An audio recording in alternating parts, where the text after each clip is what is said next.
உங்கள் துக்கம் சந்தோஷமாய் மாறும். இயேசு கிறிஸ்துவின் அன்பு இன்று உங்களை சுத்தமாக்க போகிறது.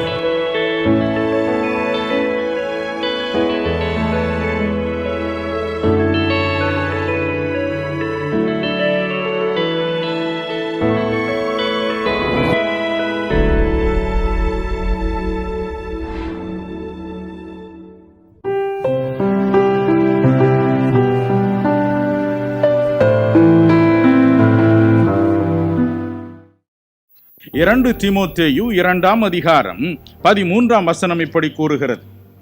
2 தீமோத்தேயு 2:13. நாம் உண்மையில்லாதவர்களாயிருந்தாலும் அவர் உண்மையுள்ளவராயிருக்கிறார். அவர் தம்மை தாம் மறுதலிக்க மாட்டார். நாம் உண்மையில்லாதவர்களாய் இருந்தாலும் பரவாயில்லை, அவர் உண்மையுள்ளவராய் இருக்கிறார். அதாவது தேவன் உண்மையுள்ளவராய் இருக்கிறார். அவர் தம்மை தாம் மறுதலிக்க மாட்டார். தம்மை தாம் மறுதலிக்க மாட்டார். பல வருடங்களுக்கு முன்பு என்னுடைய மகன் சிறுவனாய் இருந்த பொழுது ஒரு ஓய்வு நாள் பாடசாலையின் அனிவர்சரி, ஒரு வருட நிரம்பு விழாவிற்கு போயிருந்தார். அப்பொழுது அந்த விழாவை சிறப்பு பேச்சாளராக நின்று நடத்தி கொண்டிருந்தவர் நடுவிலே ஒரு விடுகதையை சொன்னார், வேதாகம விடுகதை. அவர் சொன்னார், மனதில் அவர் நினைத்து கொண்டது, இந்த பயல்களுக்கு எங்க இந்த பதில் சொல் தெரிய போகுது என்று. அவர் வேண்டுமென்றே கடினமான ஒரு வேத பகுதியை எடுத்து அதிலே ஒரு விடுகதையை போட்டார். அதோடு சும்மா இருந்திருக்கலாம். இந்த விடுகதையின் பதிலை கரெக்டாக கூறும் மாணவனுக்கு இவ்வளவு ரூபாய் கொடுப்பேன் என்று சொல்லிவிட்டார். என்னுடைய மகன் பால் திடீரென்று எழுந்தான், சரியான விடையை சொன்னான். அதோடு நிற்கவில்லை, நேரு முன்னால போய் நின்று சல்யூட் அடிச்சு கையை காமிச்சான். ரூபாய் எங்க சாருன்னா அவரு தூக்கி வாரி போட்டுச்சு. அவர் இதை எதிர்பார்க்கவே இல்லை. மனிதர்கள் அப்படித்தான். அநேக காரியங்களை நாம் வாக்கு கொடுக்கிறோம், ஆனால் நிறைவேற்றுவதில் அடிக்கடி தடுமாறி போகிறோம். ஆனால் தேவன் சொல்கிறார், நான் சொன்னால் சொன்னதை. இந்திய நாட்டின் ஜனாதிபதியாகி விளங்கிய, உலகம் பாராட்டும் தத்துவ ஞானியாக விளங்கிய சரவப்பள்ளி டாக்டர் ராதாகிருஷ்ணன் அவர்கள் ஒருமுறை இப்படி சொன்னார், மேன் இஸ் பேசிக்கலி டிஸ்ஆனஸ்ட். மனிதன் பிறவியில் இயற்கையிலேயே உண்மையற்றவனாய் இருக்கிறான். அதுதான் நம்முடைய நிலைமை. ஆகவே நாம் இறைவனை வழிபடும் பொழுதும் பாருங்கள், அல்லது பிரார்த்தனையில் ஈடுபடும் பொழுதும் பாருங்கள், பல காரியங்களை கேட்கும் பொழுதும் பாருங்கள், நாம் உண்மையற்றவர்களாகவே இருக்கிறோம். ஒரு தடவை ஒரு மனிதர் என்னை பார்க்க வந்தார். அவர் சொன்னார், எனக்கு இவ்வளவு பெரிய கடை இருக்குங்க, இவ்வளவு சொத்து இருக்குங்க எல்லாம் சொன்னார். சொல்லிவிட்டு ஒரு பண முடிப்பை கொண்டு வந்து கொடுத்தார். இந்த பண முடிப்பை தூக்கி பார்த்தா எப்படியும் அதில் 1 லட்சம் ரூபாய் இருக்கிற மாதிரி இந்த அவ்வளவு கணம் என்னால் தூக்கவே முடியல. அவர் சொன்னார், இது உங்களுக்கு ஆரம்பமாக நான் உங்களுடைய ஊழியத்திற்குன்னு கொண்டு வந்திருக்கிறேன் பாருங்க, இதை நீங்க வச்சுக்கங்க. ஆனால் ஐயா ஒரு ஜெபம் எனக்கு பண்ணணும். என்ன ஜெபம்னு? ஒரு ராஸ்கல் 7000 ரூபாய்க்கு ஜாமான் வாங்கிட்டு தரவே மாட்டேங்கிறான் பாருங்க. அதனால நானும் உங்களுக்கு 7 என்ற நம்பர் அடங்கிய ஒரு பெரும் தொகையை கொண்டாந்து கொடுத்துருக்கேன். நீங்க ஜெபம் பண்ண அந்த 7000 ரூபாய் வந்துடும் என்று சொன்னேன். ஒவ்வொருவரும் ஒவ்வொரு காரியத்திற்காக என்னை பார்க்க வருவார்கள். ஒரு நாள் காலையில் இப்பொழுதுல பல வருஷத்திற்கு முன்னே காலையில் எழுந்து பல்லு விளக்கி கொண்டு வெளியே காம்பவுண்டில் நின்று கொண்டு இருந்தேன்.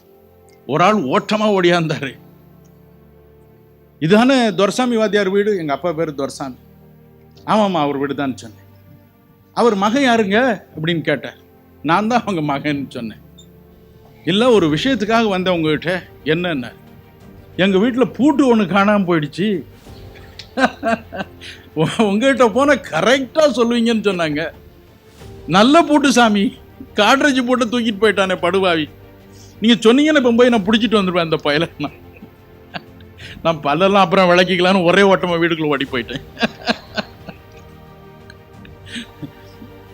மனிதனுடைய எண்ணம் எல்லாம் பணம், அவ்வளவுதான். சரின்னு எல்லாத்துக்கும் ஜெபம் பண்றது என்ற பழக்கம். இயேசு சொன்னார், இலவசமாய் பெற்றீர்கள், இலவசமாய் கொடுங்க. இயேசு சொன்னார், என்னத்தை வேணாலும் நீங்க கேளுங்கப்பான்னு சொல்லியிருக்காரு. நம்ம அப்பா தானே அவரு. நம்ம அப்பாட்ட கேட்கறது இல்லையா? இந்த ஷூ வாங்கி கொடுத்தாதான் நான் பள்ளிக்கூடம் போவேன், இல்லைன்னா போக மாட்டேன் சொல்றோம்ல. நம்ம அப்பா மாதிரில என்ன நம்மளை கொன்னா போட்டுட்டாங்க?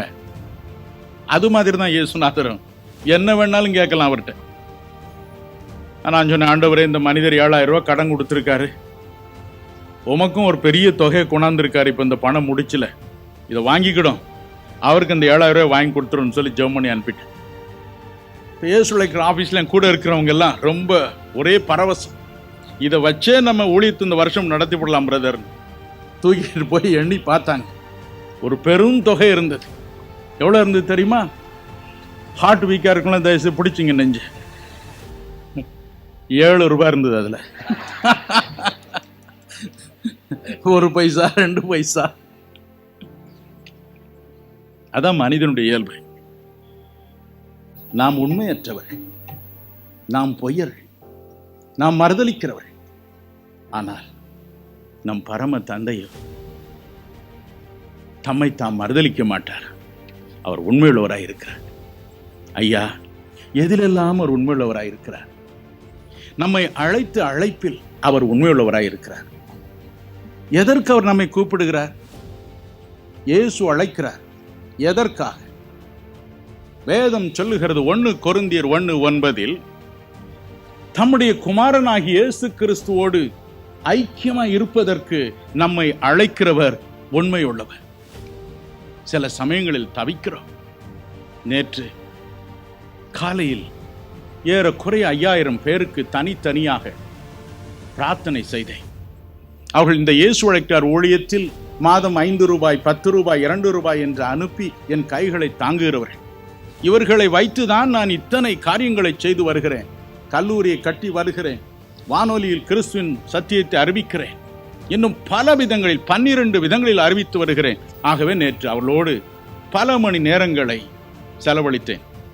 11:45 இருந்து 2:45 வரை 3 மணி நேரம் ஒவ்வொருவருக்காக தனியே பிரார்த்தனை செய்தேன். சில அன்பு சகோதரிகள் வந்தார்கள். அவர்கள் என்னை பார்த்ததும் அழ ஆரம்பித்தார்கள். ஐயா, புருஷன் இறந்துட்டாரு, 4 பிள்ளைய விட்டுட்டு போயிட்டாரு, நான் என்ன செய்வேன், என்ன செய்வேன்? இளம் பெண் ஒருத்தி சொன்னாள், ஐயா, கல்யாணம் ஆகி சில நாட்களுக்குள்ள என் புருஷனை கைவிட்டு போய்விட்டார், எப்படியாவது என்னோடு சேர்ந்திருக்க உதவி செய்யுங்க, ஜெபம் பண்ணுங்க. நம்ம ஒவ்வொருவருக்கும் ஒரு நண்பன் தேவையா இருக்கிறது. நம்ம ஒவ்வொருவருக்கும் நமக்கு எல்லா சூழ்நிலையிலும் உதவி செய்யக்கூடிய ஒருவர் அவசியமா இருக்கிறது. ஆகவேதான் தேவன் சொன்னார், நீ தனியா அவஸ்தைப்படாதப்பா, நீ வா, என் குமாரனாகி இயேசுவை எப்போதும் கூட இருக்கும்படி நான் ஐக்கியமா வச்சுட்டு போறேன் என்று சொல்கிறார். இயேசுநாதரும் என்ன சொன்னார் பாருங்க, மத்தேயு 28:20 உலகத்தின் முடிவு பரியந்தம் சகல நாட்களிலும் நான் உங்களுடனே கூட இருக்கிறேன். எங்க அப்பா சொல்லிட்டு போயிட்டாரு, நான் உங்களோட இருக்கணும், உங்களோடு உலாவிக்கொண்டு இருக்கணும். நீங்க கூப்பிடும் பொழுது செவி கொடுக்கணும், அழும் பொழுது உங்கள் கண்ணீரை துடைக்கணும், நீங்கள் சுகவீனமா இருக்கும் பொழுது நான் சுகமளிக்க வேண்டும். எல்லாம் அவர் சொல்லிட்டு போயிட்டார். நான் மோட்சத்தில் இல்லை, உங்களோடு இருக்க போறேன் என்று சொல்கிறார். எத்தனை மகிழ்ச்சி! இந்த அழைத்த அழைப்பில் தேவன் உண்மையுள்ளவராய் இருக்கிறார். அது பொய்யான அழைப்பல்ல, உண்மையான தத்ரூபமான 100% முழு இருதயத்தோடும் அவர் செயல்படுத்துகிற ஒரு அழைப்பு. மனம் கலங்காது. இதற்காகவே நம்மை அழைத்திருக்கிறார். 1 யோவான் 1:3 அப்போஸ்தலனாகிய யோவான் சொல்கிறார், எங்களுடைய ஐக்கியம் தேவனாகிய பிதாவோடும் குமாரனாகிய இயேசு கிறிஸ்துவோடும் இருக்கிறது என்று சொல்கிறார். அவர்கள் அதை ருசித்தார்கள். அதே ருசிப்பை உங்களுக்கும் எனக்கும் அவர் இன்று தர ஆவலோடு காத்திருக்கிறார். ஆதியாகமம் 3ஆம் அதிகாரம் 8-9 வசனங்களை வாசித்து பாருங்கள். பிரசங்கி 7:29 வாசித்து பாருங்கள். வேதம் சொல்கிறது, தேவன் மனிதனை செம்மையானவனாக உண்டாக்கினார், பாவமற்றவனாய் கரையற்றவனாய் உண்டாக்கினார். ஆனால் அவர்களோ பல கேடு பாடுகளை தெரிந்து கொண்டார். அவர்களோ குறுக்கு வழிகளை உண்டாக்கி கொண்டார். பாவத்தில் விழுந்தார். தேவன் சொன்னார், ஆதாமையும் ஏவாளையும், தான் படைத்த முதல் மனிதனை முதல் பெண்ணையும் பார்த்து, நீங்கள் என்னோடு கூட இருக்கலாம், இந்த ஏதேன் தோட்டத்தில் உள்ள எந்த கனியும் புசிக்கலாம், ஆனால் நன்மை தீமை அறியத்தக்க சக்தி உங்களுக்கு தரும் இந்த குறிப்பிட்ட விருட்சத்தின் பழத்தை மாத்திரம் புசிக்க வேண்டாம் என்றார். அதை மாத்திரம் இவர்கள் புசித்தார்கள். வேதம் சொல்கிறது, ஆதியா 3:8 தேவன் பரலோகத்திலிருந்து இறங்கி வந்தாராம். பகலின் குளிர்ச்சியான வேளையில் அவளோடு உலாவிக் கொண்டிருந்த பொழுது அவளை தேடினார். வழக்கம் போல ஓடி வந்து தன்னோடு குலாவிக் கொண்டிருக்கும் இருவரையும் காணவில்லை. மனம் கசந்து ஒரு துயர குரலில் கேட்டார், ஆதாமே, நீ எங்கிருக்கிறாய்? Adam, where are you? I miss you so much. ஆதாமே, நீ எங்கிருக்கிறாய்?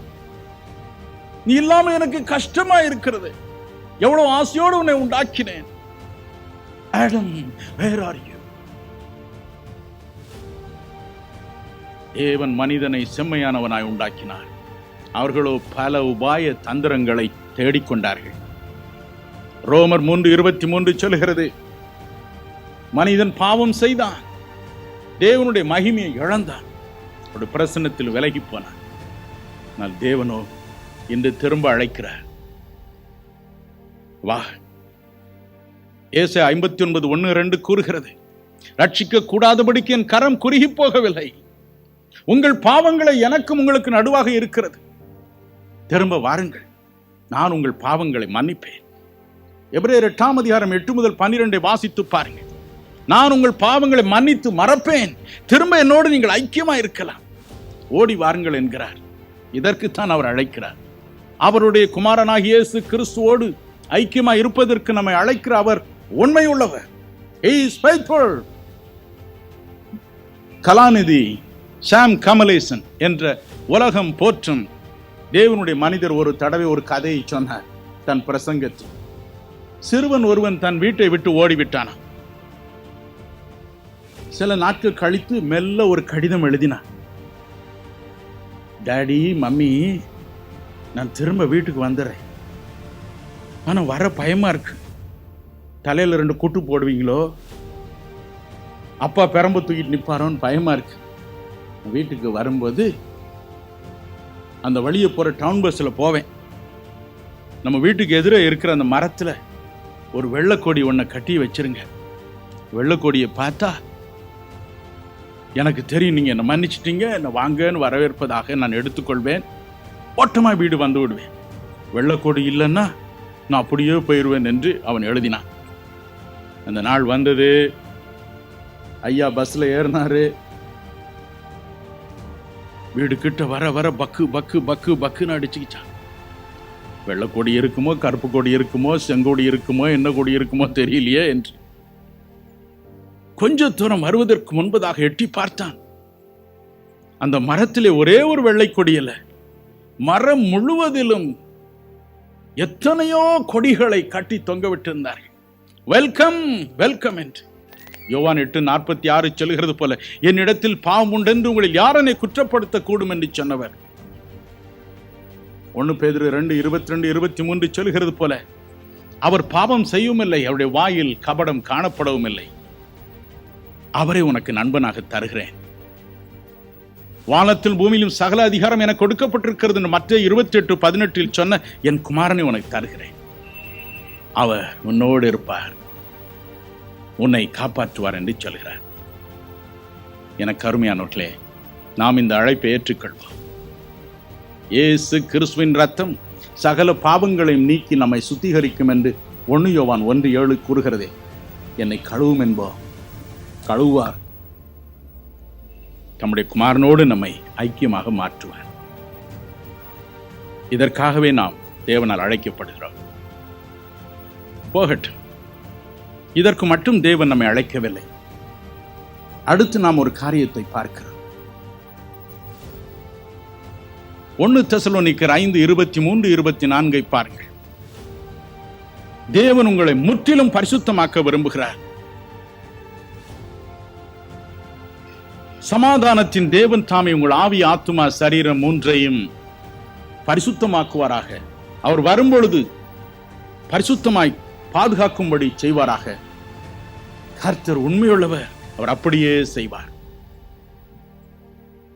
தேவனுடைய பரிசுத்தம் வேறு, நம்முடைய பரிசுத்தம் வேறு. நம்முடைய வாழ்க்கையில் ஆண்டவரே என் பாவத்தை மன்னியும் என்று சொல்லும் பொழுது அவர் மன்னிக்கிறார், பழைய பாவங்கள் நீக்கப்படுகின்றன. என்றாலும் இந்த பாத்திரம் இன்னும் பளபளப்பாக தூய்மையாக்கப்பட வேண்டியது அவசியமாயிருக்கிறது. ஆகவேதான் 1 தீமோத்தேயு 6:11 நீங்கள் இயேசு கிறிஸ்துவின் நாமத்தினாலும் கழுவப்பட்டீர்கள், பரிசுத்த ஆவியினால் பரிசுத்தமாக்கப்பட்டீர்கள் என்று அவர் சொல்கிறார். என கருமையானவர்களே, கிறிஸ்து நம்முடைய பாவங்களை கழுவி சுத்திகரித்த பிறகும் நம்முடைய சுபாவம் ஒரே நாளில் மாறி போகி விடுவதில்லை. நேற்று நண்பர் பாளையங்கோட்டிலிருந்து வந்திருக்கிறார். ஒரு மனிதருடைய அனுபவ சாட்சி சொன்னார். அவர் என்னுடைய வீடியோ நிகழ்ச்சி ஒன்றினை, அதாவது இது போன்ற கூட்டங்களை வீடியோவில் எடுத்து எல்லா உலகமெல்லாம் அனுப்புகிறார். அதை பார்த்து கொண்டிருந்த ஒரு மனிதர் திருநெல்வேலியிலே இருக்கிறார். அவர் எப்பொழுதும் சிகரெட் குடித்துக் கொண்டே இருப்பார். ஒரு வீடியோ நிகழ்ச்சியில் நான் கடைசியாக இவ்விதமாக சிகரெட் குடியில் அகப்பட்டவர்களுக்காக ஜெபிக்கும் பொழுது அவரும் உணர்ந்து தன் பாக்கெட்டில் இருந்த சிகரெட்டை எடுத்து கீழே போட்டுவிட்டு நான் இனி குடிப்பதில்லை என்ற தீர்மானத்தோடு போனார். அடுத்த நாள் கூட கொஞ்சம் ஜாஸ்தி சாப்பிட்டார்ப்பா. சாப்பிட்ட உடனே சிகரெட் வேணுமே, தன்னையும் அறியாமல் சிகரெட்டை பற்ற வைத்தார். நேற்று போட்ட எல்லா உறுதியும் அவரை விட்டு ஓடி போச்சு. இந்த சிகரெட்டை பற்ற வைத்தார். அதை வாய்க்கிட்டே கொண்டு போனார். அவர் படிக்காத ஆள் அல்ல, மிகவும் படித்தவர், நல்ல பதவியில் இருக்கிற ஒரு மனிதர். கிட்டே கொண்டு போனார். திடீரென்று வானத்தில் இருந்து ஒரு சிலுவை இறங்கி வந்தது. அவருக்கும் அந்த கைக்கும் நடுவாக குறுக்கே நின்றது. சிகரெட்டை உள்ளே அவரால் எடுத்து போக முடியவில்லை. திடுக்கிட்டார். அப்பொழுதுதான் தான் கொடுத்த வாக்குறுதி நினைவுக்கு வந்தது. சிகரெட்டை தூக்கி எறிந்தார். இன்று தூய்மையை வாழ்வது மட்டுமல்ல, இன்று அருள்நாதருடைய பாவத்தை நீக்கும் வல்லமைக்கு மகத்துவமான சாட்சியாக திருநெல்வேலி மாவட்டத்தில் விளங்கி வருகிறார். இயேசு கிறிஸ்து செய்யும் காரியங்கள் அற்புதமானவைகள், ஆச்சரியமானவைகள். They are not something, sir, which is done in a hanky-panky way. No! Every miracle the Lord Jesus Christ would perform, He would perform before the eyes of millions of people. He doesn't need an advocate. I need not all the time advocate the cause of Jesus Christ. No! He is a miracle worker. He knows how to defend himself. He knows his job. நடந்த ஒரு காரியம். காரணம் என்ன? அவர் வரும் வரைக்கும் இந்த உலகில் பாவமற்றவர்களாக நம்மை காப்பது அவர் கடமை அல்லவா? அதற்குத்தான் அழைத்திருக்கிறார். உங்களை அழைத்தவர் உண்மையுள்ளவர், அவர் அப்படியே செய்வார். பல வருடங்களுக்கு முன்பு ஒருவருடைய உடலில் கேன்சர் நோய் வந்தது. ஆபரேஷன் செய்தார்கள், சுகமடைந்தார். ஆனால் சில நாட்களுக்கு பிறகு மறுபடியும் அந்த அறிகுறி லேசாக தோன்றியது. வைத்தியர்கள் என்ன செய்தார்கள் தெரியுமா? ஒரு ரேடியம் பிளேட் ஒன்றை எடுத்து அந்த இடத்திலே வைத்து தைத்து விட்டார்கள். அவள் சொன்னார்கள், ஒருவேளை இந்த பழைய கிருமிகள் அங்கே இங்கே தலை காட்டினால் இந்த ரேடியம் பிளேட்டில் இருந்து வருகிற சக்தி அதை கொன்று போடும். ஆகவே அவர்கள் என்றும் நிலைத்திருப்பார்கள், சுகத்தோடு நிலைத்திருப்பார்கள் என்று சொன்னார்கள். நம்முடைய அருள்நாதரும் அப்படித்தான். இயேசு கிறிஸ்து தன் ரத்தத்தினால் நம்மை கழுவுகிறார். பழைய பாவத்தெல்லாம் நீக்கிட்டேன், இப்ப அவனுக்கு புதுசா இனி சோதனை வரும்பொழுது அவன் என்ன செய்வான்? ஆகவே ஒரு ரேடியம் தகடங்க பதித்தது போல நம்முடைய அருள்நாதர் இயேசு பரிசுத்த ஆவி என்னும் ஒரு தகடை இந்த நெஞ்சில பதிச்சு வச்சிடறார். ஆகவே தான் அவர் சொன்னார், அப்போஸ்தலர் 1:8 பரிசுத்த ஆவி வரும்பொழுது நீங்கள் பலனடைவீர்கள், நீங்கள் பலனடைவீர்கள். ஏசாயா 59:19 சொன்னார், பொல்லாத பிசாசு வெள்ளம் போல் வரும்பொழுது பரிசுத்த ஆவியானவராகிய இந்த தகடு அவனுக்கு விரோதமாய் கொடியேற்றும் என்றார். பயப்படாதிருங்க. இதற்காகவே நாம் தேவனுடைய பரிசுத்த ஆவியை பெற்றுக்கொள்வது மிகவும் அவசியமாயிருக்கிறது. பலர் என்னிடம் கேட்கும் ஒரு கேள்வி, ஐயா, நான் இயேசுவை ஏற்றுக்கொண்ட பொழுது என் பழைய பாவங்கள் நீங்கின, புகைப்பிடிக்கும் பழக்கம், குடிப்பழக்கம், இன்னும் அநேக கெட்ட பழக்க வழக்கங்கள் என்னை விட்டு நீங்கி போயின. இது எனக்கு போதாதா? என் மனதில் ஒரு சாந்தி, ஒரு சமாதானம் இருக்கிறதுங்க. இது எனக்கு போதாதா? இன்னும் சிலர் சொல்லுகிறாங்களே, இறை அருள், அவருடைய அரும் கொடை இந்த உள்ளத்துல வரணும்பா என்று சொல்லுகிறார்களே, அது என்ன? அதுல பெரிய சந்தோஷம் உண்டாகும் என்று சொல்லுகிறார்களே, அது என்ன? இந்த சந்தோஷத்திற்கும் அதற்கும் என்ன வேறுபாடு என்று கேட்கிறார். நான் அதை சற்று உங்களுக்கு விளக்கி கடந்து போகட்டும். ஒரு மனிதன் அருள்நாதரிடம் வருகிறான். தன் பாவங்களுக்காய் மனஸ்தாபப்படுகிறான். நேற்று இரவு அநேக சகோதர சகோதரிகள், கிறிஸ்துவை பற்றி முற்றிலும் தெரியாத சகோதர சகோதரிகள் நேற்று இரவு பகிரங்கமாய் சொன்னார்கள், நான் வேடிக்கை பார்க்க வந்தேன், ஆனால் இயேசுவை முகமுகமாய் பார்த்தேன், அவரின் பாவங்களை மன்னித்தேன் என்றார், ஒரே சந்தோஷமாய் இருக்கிறது, நான் இப்படி பார்த்தேன், தோற்றம் என்னது என்று சொன்னார். அவர் உயிரோடு இருக்கிறார். வேதம் சொல்லுகிறது 1 யோவான் 1:7, இயேசு கிறிஸ்துவின் ரத்தம் சகல பாவங்களை நீக்கி நம்மை சுத்திகரிக்கிறது. It removes something, removes a stain. வாழ்க்கையில் ஒரு கரையை அகற்றுகிறது. ஒரு பெரிய ரிலீஃப். அப்பா, ஒரு மனிதருடைய வயிற்றில் இருந்த கேன்சர் நோய் வெட்டி எடுத்தார்கள். பெரிய உள்ளே வளர்ந்த கட்டி. அவருக்கு நினைவு வந்த பிறகு அவர் சிரித்தார். ஆபரேஷன் முடிஞ்சிருச்சான்னு கேட்டார். முடிஞ்சிருச்சு. வயிற்றை பார்த்தார். இப்படி இருந்த வயிறு அப்படி அமுங்கி போயிருந்தது. அவர் சொன்னார், என்ன ரிலீஃப் எனக்கு, என்ன ரிலீஃப் என்று சொன்னார். அதுபோல பிரியமானவர்களே, இயேசு நம் அண்டை வந்து நம்முடைய பாவத்தை, அந்த அக்கிரமத்தை, அந்த பாரச்சுமை எடுக்கிறார். அதிலே யூ கெட் a relief. ஆனால் அதே சமயத்தில் பரிசுத்த ஆவி என்பது உனக்கு உள்ளே வருகிற ஒரு காரியம். இது ஒன்று எடுக்கப்படுகிறது. ஒரு மனிதன் தன் பாவ பாரத்தின் விடுதலை பெறும் பொழுது ஒரு பெரிய ரிலீஃப் அடைகிறார், ஒரு பெரிய சாந்தி. அப்பா, பாரம் ஒழிஞ்சது. ஆனால் இதிலோ இயேசு சொல்கிறார், அப்போஸ்தலர் 2:38 பேதுருவின் வாயிலாக நீங்கள் பரிசுத்த ஆவியாகிய வரத்தை பெற்றுக்கொள்ளுங்கள், பரிசுத்த ஆவியாகிய ஈவை பெற்றுக்கொள்ளுங்கள். You are getting something. இங்கே பாவம் அகலுகிற ஒரு பாவ பாரம் உணர்கிற ஒரு உணர்ச்சி. ஆனால் இங்கேயோ ஏதோ ஒன்றை நாம் உள்ளே பெற்றுக்கொள்கிறோம். Something comes in. ஏதோ ஒன்று உள்ளே வருகிறது. ஒரு ஈவை கர்த்தர் கொடுக்கிறார். மத்தேயு 7:11 சொன்னார், பொல்லாதவர்களாய் நீங்கள் உங்கள் பிள்ளைகளுக்கு நல்ல ஈவை கொடுக்க அறிந்திருக்கும் பொழுது பரம பிதாவானவர் தம்மிடத்தில் வேண்டிக் கொள்கிறவர்களுக்கு நன்மையானவைகளை, நல்ல ஈவுகளை கொடுப்பது எவ்வளவு நிச்சயம். ஒரு நல்ல ஈவை கொடுக்கிறார். ஒரு ரேடியம் தகடை உள்ளே பதிக்கிறது போல அங்கு பதித்து வைக்கிறார். பரிசுத்தாவின் நிறைவு என்று சொல்லும் பொழுது ஏதோ ஒரு காரியத்தை பெற்றுக்கொள்கிறோம். பாவம் மன்னிப்பு என்று சொல்லும் பொழுது ஒரு காரியத்தை இழக்கிறோம். ஏதோ ஒரு காரியத்தை நம்மை விட்டு அகற்றுகிறோம். ஆகவேதான் பரிசுத்தாவின் நிறைவை இவ்விதமாக வேதம் சொல்லுகிறது. 1 பேதுரு 1:8-9 வசனங்களில் சொல்லி முடியாததும் மகிமையினால் நிறைந்ததுமான ஒரு சந்தோஷம். உண்மையுள்ள இந்த இயேசுவை, சொன்னது மாறாத இயேசுவை நான் என் உள்ளத்திலே வைத்துக் கொள்ள விரும்புகிறேன். ஐயா, அவரை கூட்டிட்டு போகணும். என் மனசில் அவர் வரணும், என் வீட்டுக்கு வரணும், என் தொழிற்சாலைக்கு வரணும், என் கடைக்கு வரணும், என் வியாபாரத்தை ஆசீர்வதிக்கணும், வாழ்க்கை மாறணும். எனக்கு உலகத்தில் ஒண்ணு வேண்டாம் ஐயா, எனக்கு அவர் இங்க இருந்தா போதும், அவரோட நான் இருந்தா போதும் என்று எத்தனை பேர் கேட்பீர்கள்? உங்களுக்காக முதலாவது ஜெபிக்க விரும்புகிறேன். ஐயா,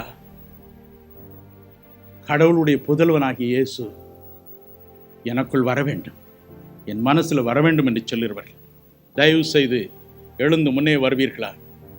இப்பொழுது நான் உங்களுக்காக முதலாவது ஜெபிக்க விரும்புகிறேன். அதன் பிறகு அற்புதங்களுக்காய் நான் ஜெபிப்போம். எத்தனை பேருக்கு இயேசு வேண்டும்? காணக்கூடாத இறைவனை, அதர்சனமான தேவனை, அற்புதங்களின் நாயகனை, நமக்காய் தம் குமாரனை தத்தம் செய்தவரை வீட்டுக்கு அழைத்து போக ஒரு தருணம், அவ்வளவுதான். பாவங்கள் தீர ஜெபிப்போமா? அருள்நாதர் வருவார். தம்முடைய சொந்த ரத்தத்தினால் உங்களை தலையிலிருந்து கால் வரை முழுவதுமா இப்பொழுது கழுவுவார். உண்மையில் அவங்க நின்று கொண்டு இருக்கிறார். இப்பொழுது உங்கள் கண்களை அவர் திறப்பார். அவரை நீங்கள் பார்க்கலாம். நம் ரத்தம் தோய்ந்த உடையோடு வருவார். உங்களை கழுவ, உங்களை சுத்திகரிக்க நாம் ஜெபிப்போம். அன்புள்ள இயேசு சுவாமி, பாவ மன்னிப்பிற்காய், பரிசுத்த வாழ்க்கைக்காய் முன்னே வந்திருக்கிற ஒவ்வொருடைய கண்களையும் திறந்தருளும். இப்பொழுது திறவும் ஆண்டவரே, திறவும் திறவும் திறவும் இயேசு சுவாமி, திறவும். உம்மை பிரத்யட்சமாக பார்க்கட்டும். உம்முடைய உடைந்து போன உடலை, நொறுங்கி போன உடலை, காயப்பட்ட உடலை பார்க்கட்டும். முள்முடி சூடியவுடைய முகத்தை பார்க்கட்டும். வீங்கி போய் இருக்கும் முகத்தை பார்க்கட்டும். ரத்தத்தினால் நீர் அவளை கழுவதை பார்க்கட்டும் சுவாமி. கழுவும் கழுவும், ஒவ்வொரு வாழ்க்கையும் கழுவும். உச்சன் தலையிலிருந்து உள்ளங்கால் வரை கழுவும். மக்களை சுத்திகரிப்பதற்காய் ஸ்தோத்திரம், கழுவதற்காய் ஸ்தோத்திரம். சுவாமி, நீர் என கொடுத்த அதிகாரத்தின்படி உமது பிள்ளைகளை கட்டி வைத்திருக்கிற சகல விதமான கெட்ட பழக்க வழக்கங்களையும் வானத்திலும் பூமியிலும் மேலான இயேசுவின் நாமத்தில் சபிக்கிறேன். எல்லா குடி பழக்கம் வெளியே வரட்டும். இப்பொழுது விடுதலை பெறட்டும். இருக்கிறவர்கள் மாத்திரம் அல்ல சுவாமி, இந்த மக்களுடைய குடும்பத்தை சேர்ந்தவர்கள் வீட்டில் அப்படி இருப்பார்களானால் அவள் மீது உடைய கை இப்பொழுது இறங்கட்டும் என்று கட்டளை கொடுக்கிறேன். வல்லமை இறங்கட்டும். அந்த குடி வெறி இறங்கட்டும். குடி போதை மாறட்டும். கெட்ட பழக்க வழக்கங்கள் மாறட்டும். நசரேனா இயேசுவின் நாமத்தில் நரகத்தில் போகட்டும் என்று கட்டளை கொடுக்கிறேன். ஒவ்வொருவரையும் விடுதலை செய்யும். விடுதலை செய்வதற்காக நன்றி. நன்றி இயேசு சுவாமி. பிசாசின் கிரியைகளை அழிக்கும்படிக்கு தேவகுமாரன் வெளிப்பட்டார். பாவம், இச்சை, சோதனை, தீமை இவளால் கட்டி வைக்கப்பட்டிருக்கிற ஒவ்வொருவரையும் இன்று இரவு இயேசு கிறிஸ்துவின் நாமத்தில் பிதாவே நான் விடுதலை செய்கிறேன். ஒவ்வொருவரை விடுதலையாக்கும். வாழ்க்கை தூய்மையடையட்டும் சுவாமி. நன்றி அப்பா, நன்றி.